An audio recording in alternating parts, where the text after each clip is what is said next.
Hello friends, welcome to my YouTube channel. आज मैं आप सभी को व्हाट के बारे में बताने जा रहा हूँ। व्हाट के कितने अर्थ हैं और मैं उनका आपको सही उपयोग करना सिखाऊंगा। तो आइए देखते हैं पहले व्हाट के अर्थ कौन कौन से हैं और उनका उपयोग हम किस प्रकार से कर सकते हैं। व्हाट के 3 अर्थ होते हैं। पहला क्या है? क्या। व्हाट का मतलब क्या होता है? क्या।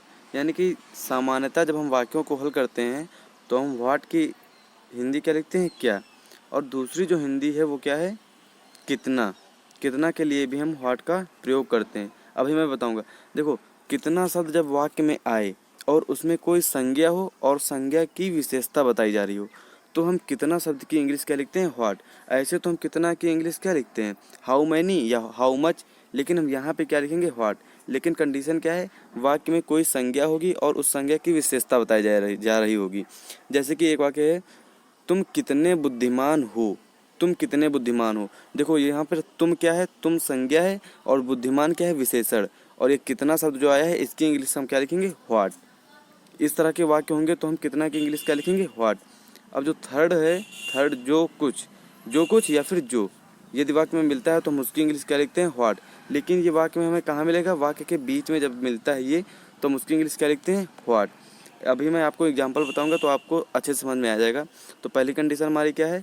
सामान्यतः क्या के अर्थ में हम व्हाट लिखते हैं जब वाक्य में कितना शब्द आए और संज्ञा दी हो प्लस एडजेक्टिव भी दिया हो तब हम कितना का प्रयोग करते हैं। जैसे कि एग्जांपल में बताया था, तुम कितने बुद्धिमान हो। थर्ड कंडीशन क्या है? जब वाक्य के बीच में जो कुछ या फिर जो आ जाए तो हम व्हाट लिखते हैं। आइए मैं आपको एग्जांपल दिखाता हूँ। पहला एग्जांपल क्या है हमारा? तुम्हारा क्या नाम है। देखो, सामान्यतः क्या के अर्थ में हम व्हाट लिखते हैं। तुम्हारा क्या नाम है, क्या शब्द है तो इसकी इंग्लिश में क्या लिखेंगे? व्हाट। उसके बाद ये हमारा प्रेजेंट, सिंपल प्रेजेंट का वाक्य है। इसमें हम इस सहायक क्रिया लगाएंगे और इसको हम अपने नियमानुसार हल करेंगे ट्रांसलेशन वाले। यदि आपको ट्रांसलेशन नहीं आता है तो आपको मैं ट्रांसलेशन की वीडियो का लिंक डिस्क्रिप्शन में दे दूंगा, आप वहां से जाकर देख लीजिएगा। बहुत ही आसानी से बताया है मैंने 18 ही मिनट में। तो इसकी क्या की इंग्लिश क्या होगी? व्हाट। उसके बाद सहायक लगेंगे इज। उसके बाद करता क्या है? Your name. What is your name. इसमें क्या की इंग्लिश हमने क्या लिखी? व्हाट। व्हाट का यहाँ पे हिंदी क्या हुआ? क्या। आइए देखते हैं व्हाट का दूसरा उपयोग। देखिए, ये यहाँ पे व्हाट, व्हाट किसके लिए लिखेंगे? कितना। कितना सुंदर पेड़ है। देखो मैंने क्या बताया था, वाक्य में कितना आए, कितना कितने कितने कुछ भी आ सकता है। और क्या है यहाँ पे? ये सुंदर जो है ये एडजेक्टिव है और जो पेड़ है ये नाउन है। मैंने बताया था नाउन प्लस एडजेक्टिव आए और तब कितना कितने कितने आए तो उसकी इंग्लिश हम व्हाट लिखते हैं। और इसमें एक कंडीशन होती है, व्हाट के बगल में ए लिखते हैं या फिर एन लिखते हैं। ये एक्सक्लेमेटरी सेंटेंसेस का एक रूल है। यदि आप इसका रूल चाहते हैं, इसका बनाने का नियम चाहते हैं, किस प्रकार से इनके वाक्य बनते हैं तो आप हमें कमेंट करके बताएंगे तो हम इस पर भी एक वीडियो बना देंगे। तो यहाँ पे हम कितना की स्पेलिंग क्या लिखेंगे? व्हाट ए। मैंने बताया ए या फिर एन। एन कब लगता है ये भी आपको पता होगा, तो एन लगा देंगे तो इसमें ए लगेगा, व्हाट ए। उसके बाद क्या लिखेंगे? नाउन। नाउन नहीं लिखेंगे, एडजेक्टिव। तो सुंदर की मीनिंग क्या हो गई? ब्यूटीफुल।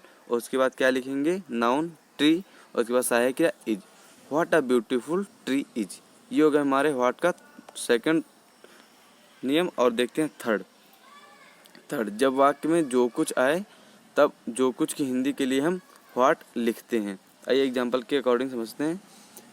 तुम समझे नहीं जो कुछ मैंने तुम्हें कल बताया। तुम समझे नहीं हो जो कुछ मैंने तुम्हें कल बताया। ये वाक्य किस टेंस का है? प्रेजेंट परफेक्ट टेंस का। नहीं हो, आ है, ई है, ए है, ओ हो, तो हम क्या करते? वो हमारा टेंस किस वाक्य में होता है? वो वाक्य हमारा किस टेंस में होता है? प्रेजेंट परफेक्ट टेंस में।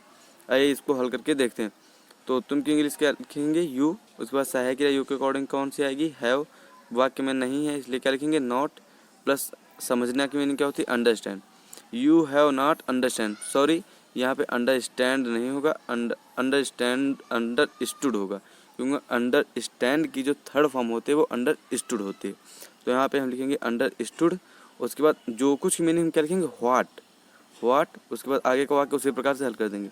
मैंने तुम्हें कल बताया, प्रेजेंट पास्ट इंडिफिनिट का वाक्य है, क्या लिखेंगे? आई टोल्ड यू, मैंने तुम्हें बताया। उसके बाद नीचे क्या है लिखा है? यस्टरडे, जो कि मैंने तुम्हें कल बताया। तो you have not understood what I told you yesterday. तो आशा करता हूँ आपको समझ में आ गया होगा। एक बार मैं आपको फिर से बता देता हूँ कि व्हाट का उपयोग कहाँ करते हैं। सामान्य अर्थ में क्या की स्पेलिंग इंग्लिश में व्हाट लिखते हैं। कितना के लिए भी व्हाट लिखते हैं, लेकिन एक कंडीशन है, वाक्य में नाउन हो प्लस एडजेक्टिव हो तो हम व्हाट लिखते हैं। वाक्य के बीच में यदि जो कुछ या फिर जो शब्द आ रहा है तो हम उसकी इंग्लिश क्या लिखते हैं, व्हाट। तो आशा करता हूँ आपको समझ में आया होगा। यदि आपको समझ में आया है तो आप इसे अपने दोस्तों के साथ ज़रूर शेयर करिए।